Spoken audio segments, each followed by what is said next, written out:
안녕하세요. 전 평소 사연 라디오를 즐겨 듣는 아줌마입니다. 저에게도 정말 기가 막힌 사연이 생겨서 이렇게 제보하게 되었네요. 어릴 때부터 전 아빠와 단둘이 살았어요. 어릴 땐 엄마가 아파서 하늘나라에 간 줄 알았거든요. 커보니까 알게 된 사실이 있었어요. 엄마는 아빠와 저를 두고 집을 나가 다른 남자와 새살림을 차렸던 거고, 한평생 읽어놓은 재산을 가지고 도망간 엄마 때문에 아빠는 몇 년간 빚에 시달리며 살아오셨대요. 그래서 그런지 아빠는 항상 저에게 죄인 모드였어요. 진아야, 아빠가 미안하다. 아빠 때문에 우리 진아가 매일 고생하고. 아빠 됐어. 나한테 미안하다는 말 하지 마. 아빠 나한테 잘못한 거 하나도 없어. 알겠어? 참 다정한 아빠였지만 어떻게 보면 그게 문제였어요. 저뿐만 아니라 다른 사람에게도 한없이 따뜻하고 다정한 사람이었거든요. 그게 화를 일으킨 거였죠. 엄마 때문에 아빠 명의로 생긴 빚 수억 원을 10여 년간의 청소일로 겨우겨우 갚은 아빠는 고등학교 동창을 통해서 포크레인 자격증을 따셨어요. 지금은 모르겠지만 저희 아빠 시대에는 건설업이 한참 호황시기라서 중장비 자격증 하나만 있어도 먹고 살기 편했거든요. 제가 중학교를 다닐 때쯤에 가정 형편이 조금씩 좋아졌고 저도 급식비 밀릴 일 없이 한결 편하게 학교를 다니고 있었습니다. 포크레인 일을 열심히 하던 아빠는 주변의 말을 듣고선 작은 사업을 하기 시작했어요. 은행에서 대출을 받아 중장비를 사들이기 시작한 거였죠. 전 그때까지만 해도 저희 집이 부자가 되는 줄 알았어요. 일주일에 한 번씩 아빠 친구들과 회사 사람들이 저희 집에 와서 거하게 외식을 하고 저에게 용돈도 척척 주었으니 말이죠. 진아야, 넌 너희 아빠 딸인 걸 아주 감사하게 여겨라. 너희 아버지가 복이 많아서 그래.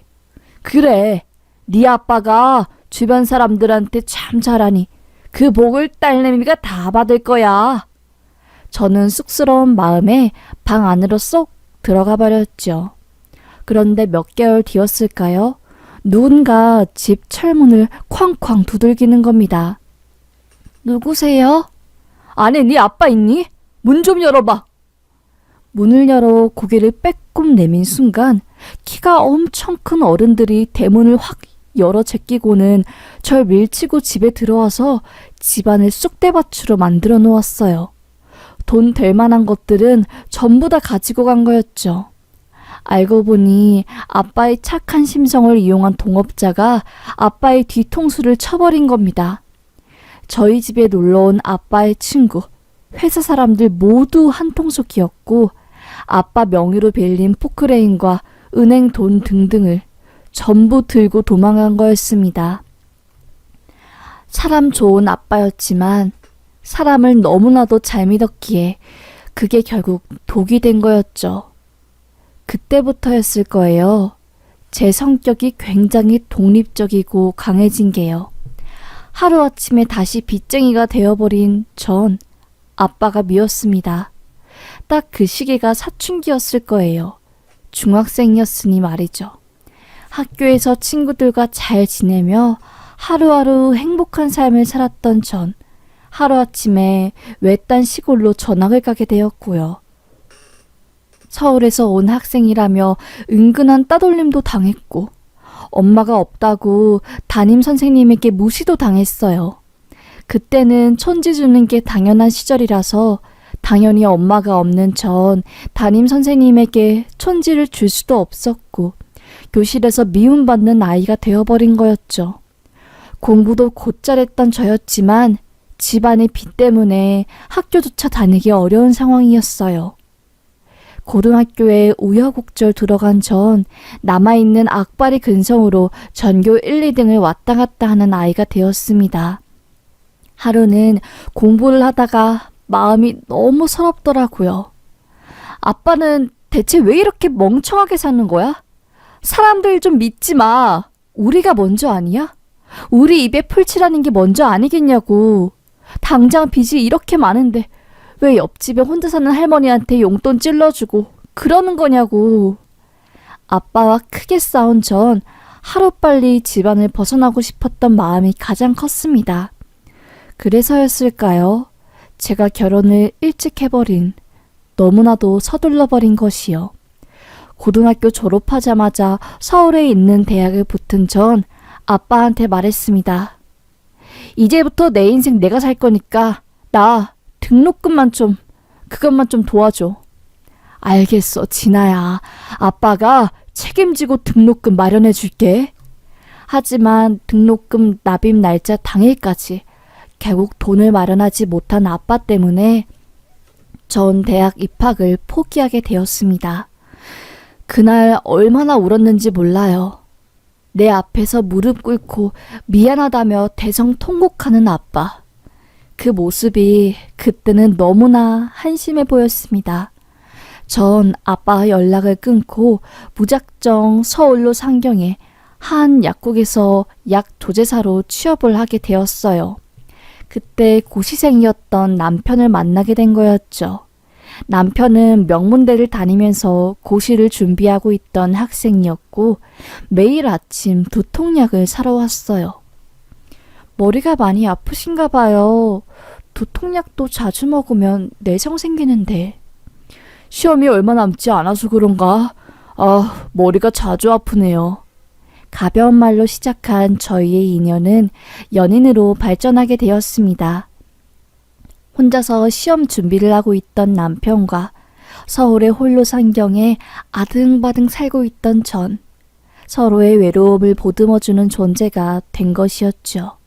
남편 군대도 다 기다리고 고시 뒷바라지도 하고 결국 회계사 시험을 준비하던 남편은 세무사로 업종을 바꿔 다시 한번 시험을 보게 되었고 합격한 그해 저와 결혼을 하게 되었습니다.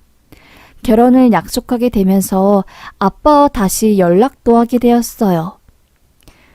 진아야, 아무리 그래도 장인어른한테 연락 먼저 드리고 혼인신고하는 게 맞는 것 같아. 장인어른도 다 사정이 있었을 거야. 여전히 아빠가 원망스러운데. 남편은 저 대신 아빠와 저와의 사이를 좋게 만들기 위해 몇 번이고 강원도에 내려가 사위 노릇을 했습니다. 다리가 아픈 아빠를 위해 관절에 좋다는 약재를 바리바리 싸들고 갔죠. 아빠는 사위를 마음에 쏙 들어 했어요. 가방끈이 짧은 저와 아빠와는 달리 남편은 좋은 대학을 나와 전문직 시험에 합격한 지성인이었으니까요. 동네에서도 유명했습니다. 그거 알아? 진아가 서울 가서 아주 야무진 남자를 꼭 물고 왔더라고. 그래? 뭐하는 사내인데? 뭐 전문직인가 봐. 키도 크고 훤칠하고. 무엇보다 아주 장인어른한테 지극정성으로 잘하더라고. 그 지난해 아빠 명의 앞으로 세금 체납된 거랑 압류된 것도 장부 정리 싹 다 해주고 엄청 똑똑한가 봐. 시골은 금방 소문이 퍼져나가잖아요. 남편에 대한 이야기도 삽시간에 퍼져나갔고 그야말로 제 남편은 칭찬 일색 그 자체였어요. 저도 남편 덕분에 소원해진 아빠와의 사이도 다시 좋아지게 되었고요. 아빠는 있는 돈 없는 돈 끌어모아 저와 남편의 결혼식 비용을 마련해 주었습니다. 진아야, 아빠가 너 대학 등록금은 마련해 주지 못했지만 결혼식 자금만큼은 꼭 준비해 주고 싶었다. 아빠... 제 손에 쥐어준 노릿한 봉투 속 꼬깃꼬깃한 지폐더미를 보니 그간 아빠를 미워했던 제가 너무나도 어렸던 것 같아 가슴이 미어졌어요. 미안해. 내가 더 잘할게, 아빠. 됐어. 아빠한테 잘하지 말고 남편한테 잘해라. 남편을 아빠라 생각하고 잘해줘. 서서방이 너한텐 지금 가장 중요한 존재야. 전 이렇게 어렵고 귀하게 결혼한 남편과의 결혼 생활이 정말 꿈만 같을 줄 알았습니다. 하지만 어림도 없었죠. 그 사건을 알게 된 이후부터는요. 남편은 명예욕이 대단한 사람이었어요. 회사를 다니면서도 호시탐탐 사업을 하고 싶어 했고요. 훗날에는 정치인까지 욕심을 냈죠. 여보, 월급쟁이 인생으로는 한계가 있는 것 같아. 나 진짜 사업이나 해볼까? 내 앞에서 사업이 사자도 꺼내지 마. 아휴, 나 우리 아빠 때문에 사업 생각하면 아주 골이 아파 진짜. 남편은 제가 아빠의 사업 실패로 인한 마음고생을 심하게 한 걸 알고 있었기에 더 이상 제 앞에서 사업 이야기를 하지는 않았어요. 그런데 어느 날부터 주말마다 남편이 아빠가 있는 강원도에 내려가기 시작했어요. 피곤한데 아빠 있는 곳까지 가서 뭐 하게? 장인어른 혼자 계시고 적적할 텐데 나라도 찾아가 봐야지. 그래도 주말은 좀 쉬어. 강원도 한번 갔다 오면 주말 통째로 날리는 거잖아. 괜찮아. 전 이때까지만 해도 장인어른을 지극하게 아끼는 사위인 줄 알았습니다. 평일날이었어요. 오후 11시가 됐는데도 남편이 출근을 하지 않는 겁니다. 어찌 된 일이냐고, 지금 출근 시간 훌쩍 넘지 않았냐고 물어도 돌아오는 답은 출근 안 해도 괜찮으니 신경 쓰지 말라는 말뿐이었죠. 그때 직감적으로 쎄한 느낌이 들었죠. 전 몰래 출근하는 남편의 뒤를 밟았어요. 평소라면 지하철을 타고 여의도를 가야 하는데 택시를 타더라고요. 첫날은 미행에 실패했습니다. 다음날 전 또다시 조심조심 남편의 뒤를 밟았어요. 미리 부른 콜택시를 타고 남편을 뒤따라가 보았습니다. 남편이 내린 곳은 여의도가 아니라 구로의 한 단지 아니었어요. 택시에서 내린 남편은 한 젊은 여자와 만나서 상가 건물 안으로 들어가더라고요. 전 순간 별의 별 생각이 다 들었습니다. 출근하는 척하면서 나 몰래 젊은 여자 만나 바람 피는 거야? 진짜 미쳤구나. 미쳤어. 지금이야 간통죄가 없었지만 그때만 해도 간통죄가 있었기 때문에 전 두 년놈들 모두 간통죄로 집어넣을 작정으로 뒤를 밟았습니다. 남편과 수상한 여자가 들어간 상가문을 발로 차고 들어갔어요. 그런데 웬걸?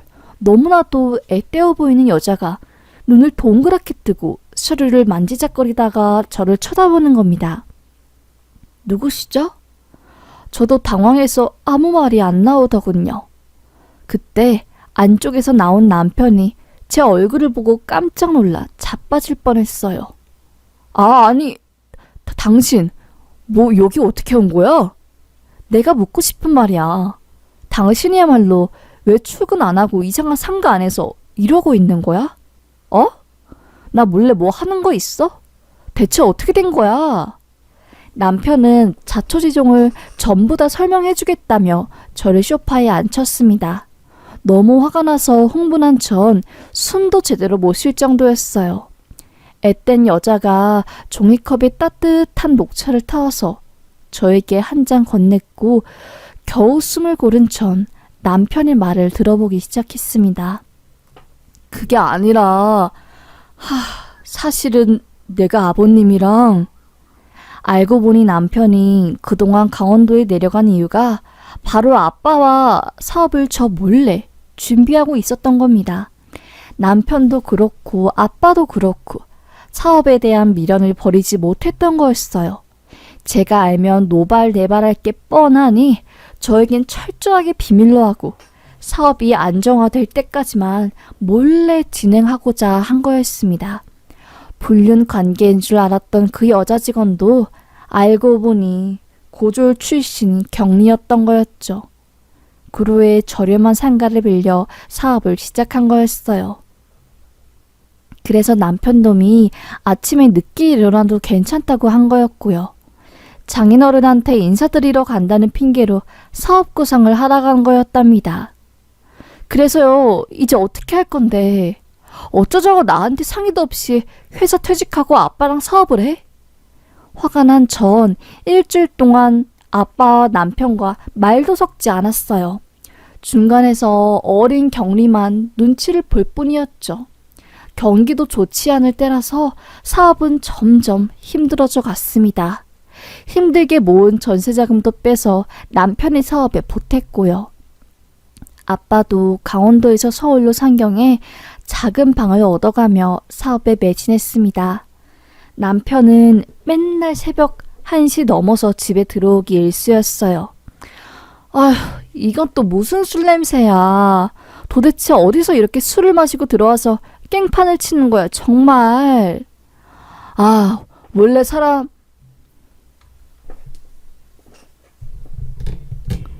아, 원래 사업하는 사람들은 술 마시면서 진짜 이야기를 하는 거야. 당신이 뭘 알아? 내가 얼마나 밖에서 개고생하는지 말이야. 밖에서 뒤어 터지고 안에서도 뒤어 터지는 내 서러운 인생을 아냐고. 그러게 누가 사업하래? 이래서 내가 사업하지 말라는 거야. 남편과의 사이는 이혼 직전까지 치달았습니다. 그 와중에 제가 기대할 곳은 어처구니 없게도 저와 나이가 10살 이상이나 차이 나는 어린 경리였어요. 지수씨는 절대로 사업하는 남자 만나지 마. 알겠지? 이상하게 그 경리 앞에서는 있는 이야기, 없는 이야기 전부 다 하게 되더라고요. 어릴 때 집안이 망한 이야기부터 시작해서 남편과 결혼한 스토리까지 전부요. 그 경리는 어린 나이였지만 사리 판단이 빠르고 순하게 생긴 얼굴과는 다르게 아주 야무지고 똑똑했어요. 혼자서 3인분 역할을 하는 그런 존재였고요. 사모님, 너무 신경 쓰지 마세요. 걱정한다고 달라지는 건 없어요. 그리고 사장님이랑 대표님이 열심히 일하시고 계시니까 분명히 좋은 날 올 거예요. 그 경리의 말 따라 시간이 지나니 조금씩 사업 상황이 좋아지기 시작했어요. 사람 좋기로 유명한 아빠 덕분이었죠. 아빠가 그간 살아오면서 주변 사람들에게 많이 베푼 탓에 그분들이 저희 사업체 거래처가 되어주시기로 한 겁니다. 일 야무지게 잘하기로 업계에서 소문이 나다 보니 거래처가 한두 개씩 점점 더 쌓이기 시작했고요. 구로 상가에서 시작한 사업이 이제는 종로 50평짜리 번듯한 사무실로 옮길 정도였습니다. 상가에서 사무실로 이사를 가려고 하다 보니 걸리는 게 명의였어요. 처음에는 남편이 회사를 다니고 있어서 개인 사업자 명의를 아빠 명의로 했었는데 사업이 점점 커지다 보니까 아빠의 신용등급이 사업하는 데 큰 걸림돌이 되더라고요. 파산 신청을 하고 세금 미납 경력 때문에 은행에서는 대출이 안 되고 신용등급도 낮아서 어딜 가던 환영받기 힘들었어요. 여보, 아무래도 사업자 명의를 바꿔야 할 것 같아. 어차피 내가 세금 관리 다 하고 서류적 일도 내 담당이니까 내 명의로 하는 게 편하겠어. 그래? 그럼 아빠한테 물어보고 그렇게 해. 전 사업에 대해서 잘 모르니까 명의 변경하는 게 그렇게 중요한 일인지 몰랐습니다. 경리가 슬쩍 와서 저한테 그러더라고요. 사모님, 그래도 명의는 공동명의로 하는 게 낫지 않겠어요? 아니면 동업자로 이름 올려서 하던가. 나중에 복잡한 일 생기면 어쩌려고 그러세요? 설마 그러겠어? 전 경리의 말을 대수롭지 않게 넘어갔고 그게 큰 화를 불러일으켰네요. 사업도 잘 되기 시작하고 벌어오는 돈이 점점 많아지니 남편의 배짱이 커지기 시작했어요. 조금 무리해서 사업을 더 확장하고 은행에서 큰 돈도 빌리고 문어발식으로 일을 해나가기 시작했지요. 아빠의 친구들도 저에게 우려를 표하기 시작했어요. 네 아빠는 착해서 잘 모르니 너가 남편한테 잘 좀 말해봐. 우리가 보기엔 저렇게 문어발식 확장은 좋지 않아 보인다. 현금 유동 자금이 있어야 만일의 사태도 대비할 수 있는데. 바깥 사람이 알아서 잘 하겠죠. 전문직 자격증도 있고 회계 분야엔 빠삭하니까 이 사람이 돈 관리는 잘할 거예요. 사정을 잘 모르는 사람들이 보기에는 저희 가족들이 대단해 보였나 봅니다. 오랜만에 내려간 강원도에선 이미 동네에 소문이 쫙 퍼졌더라고요. 남편 잘 만난 딸내미 덕분에 사업으로 망한 장인이 사업으로 다시 일어났다면서요. 돈 많이 벌었겠다며 부럽다고 제 등짝을 한 대씩 치고 가는 아주머니들에게 말씀드리고 싶었습니다. 빚 좋은 개살구예요. 아직 전세자금 회수도 못했는걸요? 겁만 번지르르 하죠 뭐. 하지만 꾹 참았습니다. 아빠 체면을 봐서라도요. 아빠도 그렇고 저도 그렇고 대학까지 나온 전문직 남편을 은근하게 무한하게 믿는 게 있었어요. 무리하게 사업이 커지는 상황이긴 하지만 잘 될 거라는 믿음도 있었고요. 그런데 그러던 도중 뜻밖의 사실을 알게 되었습니다. 사업 초창기 멤버인 경리 지수씨가 퇴사를 했다는 사실을요. 여보, 지수씨 회사 왜 나간 거야? 지수씨야말로 개국공신 아니야? 나한테 말 하나 없이 회사 나가버렸네, 섭섭하게. 몰라 나도. 어느 날부터 그냥 회사를 안 나오던데? 원래 근무 태만에 당신이 생각한 것보다 일을 대충대충 하는 그런 여자였으니 뭐. 잘 됐어. 신경 쓰지 마. 세상에 일 잘하는 사람 많으니 새로운 사람 뽑으면 돼. 지수씨가 일을 대충 했다고? 그럴 리가 없는데. 무슨 일이 있는 거 아니야? 전 지수씨의 개인 번호로 전화를 걸어보았습니다. 신호음은 얼마 가지 않아 끊겼어요. 제 번호까지 차단한 듯 보였습니다. 그래도 회사 어려울 때 심적으로 많이 의지했던 경리인데 아쉽네. 뭐가 문제였던 거지? 개인적으로 안 좋은 일이라도 생긴 건가? 며칠간 찝찝한 마음은 계속되었습니다. 꿈에도 문득 나올 정도였어요. 결국 전 다시 남편에게 물어보았어요. 여보, 지수씨 정말 회사 나갔어? 그건 왜 자꾸 물어보는 거야, 저번부터. 그냥 나갔다니까. 아니, 그 성실한 사람이 회사를 말도 없이 나갔다는 게 이상하니까 그렇지. 한숨을 푹 쉰 남편이 저에게 비밀을 털어놓는 겁니다. 알고 보니 지수씨가 사내에서 남자를 불러 잠자리를 하다가 남편에게 딱 걸린 거였답니다. 남편이 사무실에 차 키를 두고 와서 나갔다가 다시 들어온 순간 지수씨가 외간 남자와 그 짓을 하고 있는 걸 본 순간부터 지수씨의 근무 태만이 시작되었대요. 몇 번이나 경고를 줬지만 결국 회사를 나갔더라는 겁니다. 아휴, 사람 그렇게 안 봤는데 어떻게 그럴 수가 있냐. 믿을 사람 없다고 하더니 지수씨까지 그러네. 참 세상 무섭다. 그 뒤로 한 달 정도 지났을까요? 비가 미친 듯이 내리는 저녁 8시쯤 모르는 번호로 저에게 문자가 온 겁니다. 사모님, 지금 빨리 회사에 가보세요. 전 바로 그 번호로 전화를 걸었어요. 하지만 받지 않더군요. 그때 다시 온 문자. 지금 회사에 안 가시면 평생 후회하실 겁니다. 누구한테 온지도 모르는 그 문자를 받고 전 찝찝한 마음에 택시에 몸을 싣고 남편의 회사로 향했습니다. 불이 다 꺼진 회사 안으로 문을 열고 들어가 보려고 하니 한 여자의 실루엣이 보이더라고요. 가까이 가서 얼굴을 쓱 보니 글쎄 몇 달 전 퇴사를 한 경리였던 겁니다. 지수씨, 여긴 어떻게 온 거야? 사모님, 쉿! 지수씨의 손짓을 향해 눈을 돌린 순간 전 믿지 못할 광경을 보고야 말았습니다. 회사 안에서 남편놈이 한 여자랑 바람을 피고 있는 모습을 보고만 거예요. 드라마에서나 봤지 진짜 내 남편이 바람을 피는 장면을 내 두 눈으로 보게 될 거라고는 상상도 하지 못했죠. 지수씨는 제 손을 잡고 말하더라고요. 사모님, 지금부터 마음 굳게 먹으세요. 제가 알고 있는 모든 진실 전부 다 터뜨릴 거고 제가 받아야 할 돈도 다 받아낼 거예요. 전 지수 씨가 하는 말이 무슨 소리인지 그때는 알지 못했어요.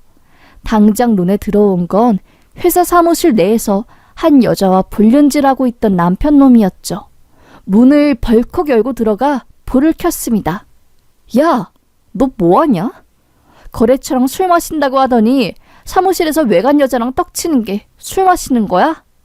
화가 난 전 책상 위에 있던 철제 파일로 남편의 머리를 깡하고 내리치려고 했어요. 남편 놈은 뻔뻔하게 그런 저의 손을 확 잡아 비틀더라고요. 지금 뭐한 짓이야? 미안한 기색 하나 보이지 않았습니다. 우리 아빠랑 내가 맨날 밤낮 없이 당신 사업 뒷바라지 했더니 이게 뭐야? 이게 뭐냐고! 난 당신 사업하는 몇 년 동안 생활비 한 번 받지 못했고 우리 아빠도 마찬가지였어. 서울로 올라와서 단칸방에 살면서 사업 제대로 해보겠다면서 맨날 잠도 제대로 못 자고 이랬다고. 그런데 우리 부녀를 당신이 이렇게 뒤통수 쳐? 눈물이 나서 말도 제대로 안 나오려고 하던 그때 남편이 저를 팍 밀치고 내 언니한테 옷을 덮어주고 나가 있으라고 하더라고요. 전 그걸 보고 기가 차더라고요. 명예욕, 물욕에 미친 남자가 사업으로 좀 승승장구하면 어떻게 되는지 똑똑히 보고야 만 겁니다. 남편이 저에게 당장 나가라고 소리치는 그때 사무실에 볼 일이 있어 아빠가 안으로 들어온 겁니다. 자네 지금 이게 뭐하는 짓인가? 깜짝 놀란 아빠가 남편에게 소리를 쳤어요.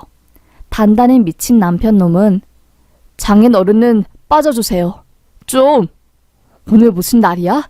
왜 다 이렇게 사무실 모인 거야? 아씨. 험한 모습을 저에게 보이는 남편을 본 아빠는 화가 나서 남편의 멱살을 잡았습니다. 장인 어른은 뭐 하는 거예요? 이거 놓아! 자네가 똑똑하고 일 잘하는 것 같아서 내가 나이 든 어른이 자존심 다 내려놓고 자네 밑에서 일하니 내 딸이 만만해 보였던가? 아씨, 진짜 이거 놓으라고! 자기 분에 못 이긴 남편이 멱살을 잡은 아빠의 손목을 뿌리치고 구둣발로 배를 차고 나가는 겁니다. 저희 아빠가 다친 모습을 보니 저도 더 이상 참을 수가 없더라고요. 그때 밖에 있던 격리 지수 씨가 사무실 안으로 들어오는 겁니다. 사장님, 저한테 그날 들킨 이후로 아직도 사무실에서 제 친구랑 이짓거리 하세요? 전 다 필요 없고 제 밀린 월급이랑 퇴직금 받아야겠으니까 빨리 돈 내놓으세요. 제가 좋게 좋게 말할 때 주면 다 편하잖아요. 알고 보니 격리 지수 씨가 외간 남자랑 사무실에서 바람을 펴서 퇴사를 한 게 아니라 지수 씨가 회사에 꽂아준 친구랑 남편이 사무실에서 불륜을 저지른 걸 목격해서 잘린 거였답니다. 월급도 3개월 지나 밀리고 받아야 할 퇴직금도 못 받고 몇 년씩 돈도 못 받고 초과 근무까지 하면서 계급 공신으로 회사를 키워놨는데 토사구팽하는 제 남편의 모습에 지수 씨는 정이 뚝 떨어져서 복수를 계획한 거였지요. 그래서 그날 저에게 회사로 가보라고 하면서 남편의 불륜 사실을 간접적으로 알려준 거였습니다. 사무실로 아버님이랑 내 와이프 부린 것도 김지수 네 짓이냐? 고졸로 졸업해서 일할 곳 없던 널 받아준 내가 미친놈이지. 호랑이 새끼를 기어써 아주. 사장님, 웃기는 소리 하지 마세요. 전 일할 곳 많았고요. 제가 이런 회사에 남아있었던 이유는 사모님 때문이에요. 엄마처럼 따뜻하고 인정 넘치는 사모님이 안타까워서 제가 여기 끝까지 남아서 사장님 도운 거라고요. 그때 경리가 저한테 서류 뭉치를 건네더라고요. 사모님, 사장님이랑 그냥 이혼하세요. 그리고 제가 여기서 6년 넘게 일하면서 모은 회사 내부 회계 자료거든요. 이혼 소송하면서 재산 분할도 할 텐데 이거 가지고 계시면 유리할 거예요. 그 설의 뭉치는 다름이 아니라 남편이 회사 돈을 지금까지 몰래 뒷돈 처리한 자료들이었던 겁니다.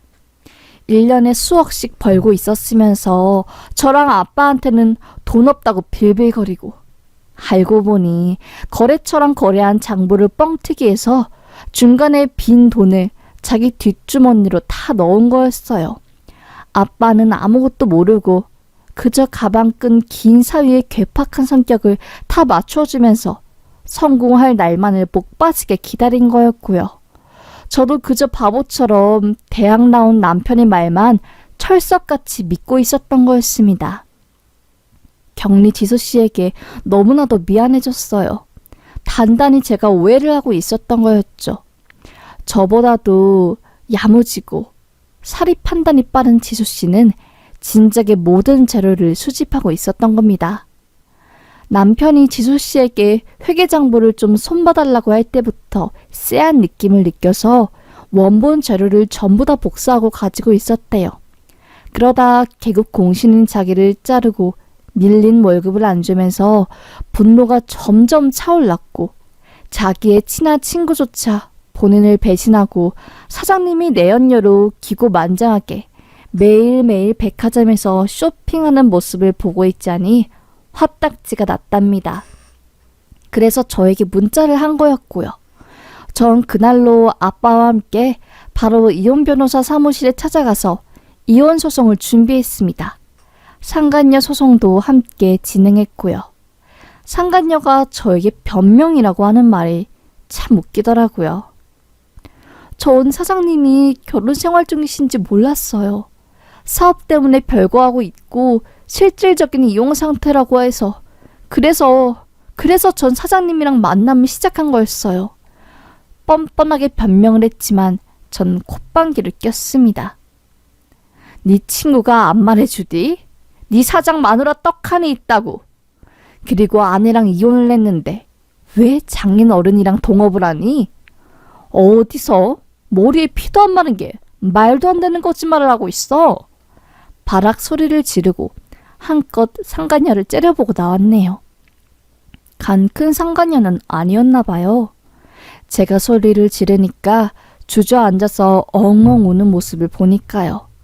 이혼까지 시간은 그리 오래 걸리지 않았습니다. 8개월 좀 안 되어서 이혼을 했던 것 같아요. 다만 상간녀 소송은 이혼보다는 조금 더 걸린 것 같고요.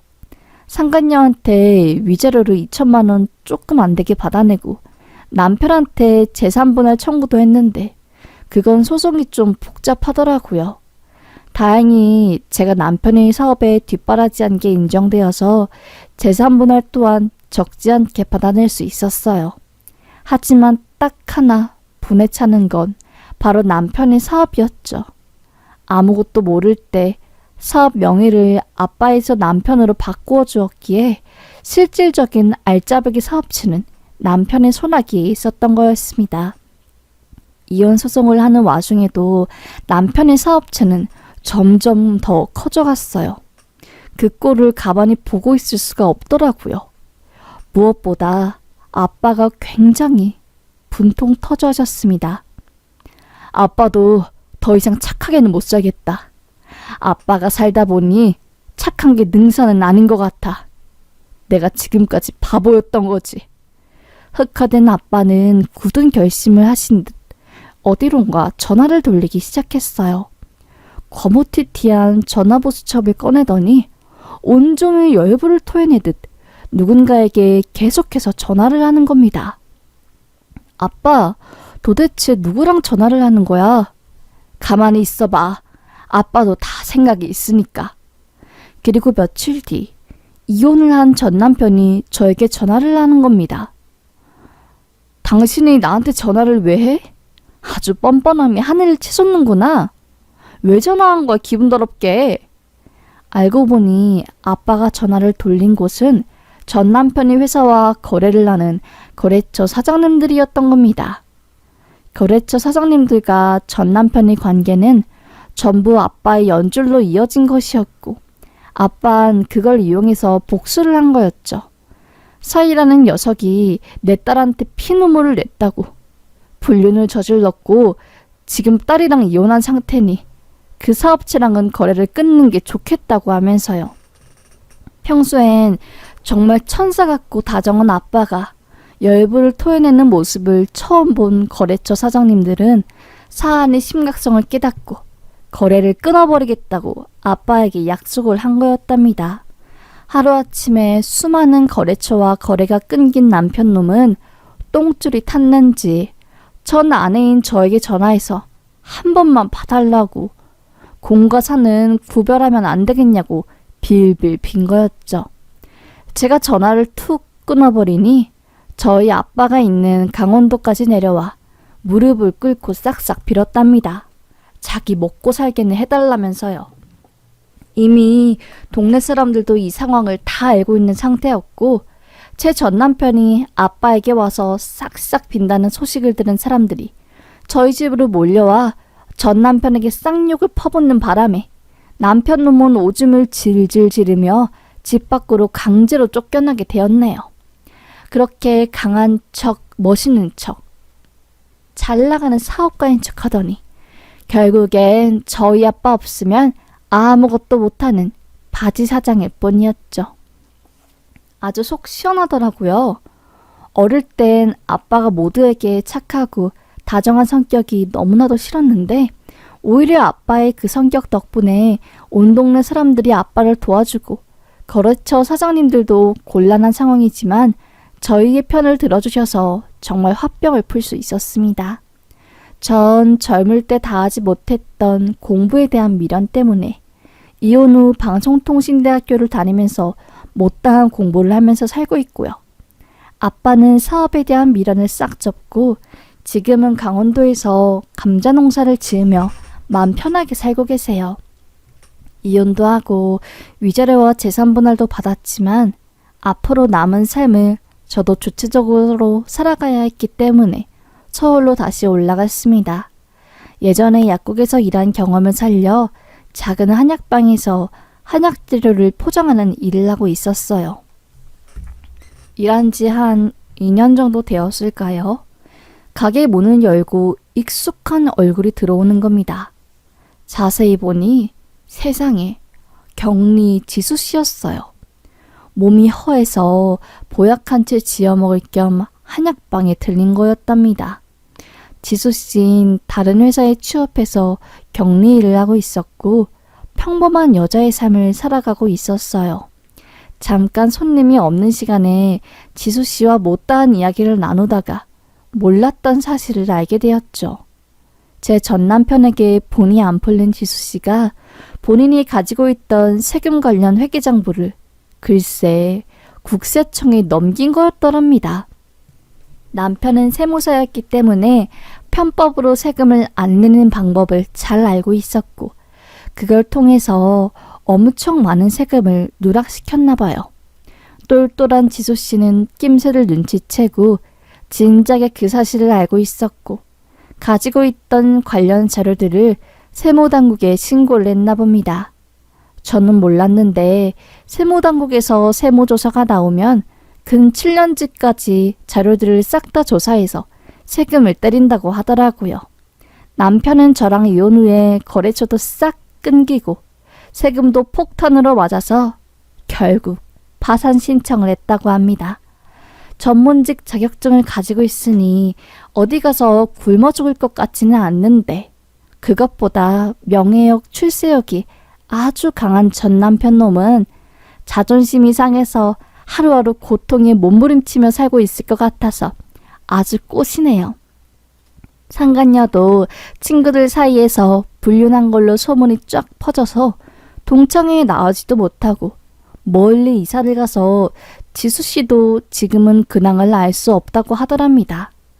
그렇게 지수씨와 오랜만에 인사를 나누고 한약방에 멍하니 앉아 지나간 세월을 돌이켜보니 참 많은 일이 있었더라고요. 어릴 땐 그 누구보다 미워했던 아빠였지만 모두가 내 곁을 떠나고 전부인 줄 알았던 남편마저 내 뒤통수를 칠 때 여전히 제 곁에 묵묵히 남아서 내 편을 들어주는 사람은 아빠였습니다. 그 누가 뭐래도 무슨 일이 있어도 나를 지켜주는 사람은 가족인 것 같네요. 돈이 없어 미워했던 아버지. 이제는 돈보다 더 소중한 존재가 무엇인지 알기에 아빠를 더 소중하게 여기며 살아가 보려고 합니다. 나이가 들고 보니 주변에 친구들도 없어지고 저 같은 경우에는 가정도 꾸리지 않았으니 더더욱 아빠라는 가족이라는 존재가 소중하네요. 오히려 전 남편과의 일 덕분에 아빠의 소중함을 알게 되어 이제는 감사할 뿐입니다. 그럼 저의 긴 사연 들어주셔서 감사합니다. 요즘 날이 덥고 습한데 모두들 건강 조심하시고 늘 긍정적인 마음으로 행복하길 기원하겠습니다. 감사합니다.